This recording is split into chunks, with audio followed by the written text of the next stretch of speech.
After a heavy defeat in the first ODI in Guwahati, Sri Lanka will now move to Kolkata for the second ODI against India on 12th of January.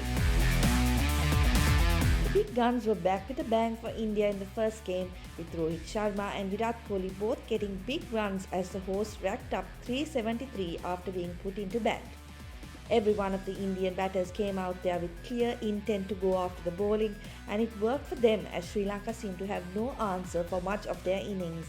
Sri Lanka at one stage did look like they would be bowled out around the 200-run mark, but an exhilarating turn from skipper Dasun Chanaka saw them cross 300, despite never really looking like they would chase down the target set. Despite crossing that 300-run mark, Sri Lanka were well out of the game by the 35th over, owing to another underwhelming performance from the top order. Avishka Fernando replaced Kusal Mendis at the top of the order, but neither could make an impact, and without their attacking play to ride on, Pathum Nissanka's half-century also did not cause too much concern in the Indian camp. India, though posting a total of 373, will be mildly disappointed that they weren't able to push towards 400, having scored just 79 runs in the final 10 overs. Apart from that, they will also be looking for an answer to Shanaka, who has decimated their attack across formats in this series. Aquaproof 7-in-1. Unparalleled benefits in one high-performing waterproofing paint with water-repellent property. Nippon Paint, the coatings expert.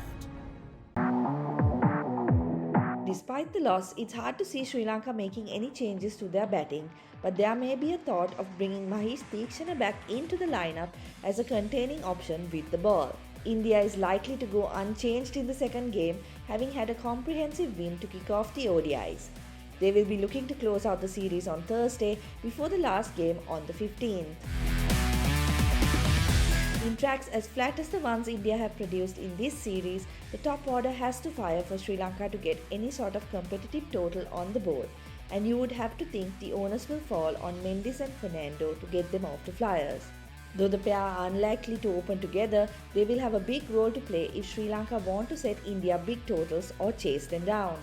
India will also look to their openers Rohit Sharma and Shubman Gill to produce the goods once again. Their partnership of 143 in just 19.4 overs in the first game is what set the ball rolling, basically putting Sri Lanka out of the match in that period of play.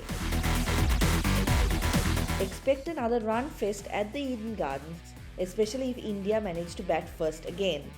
The ground is another where the magical 400-run mark has been breached in ODIs, so totals in excess of 350 will probably be the order of the day.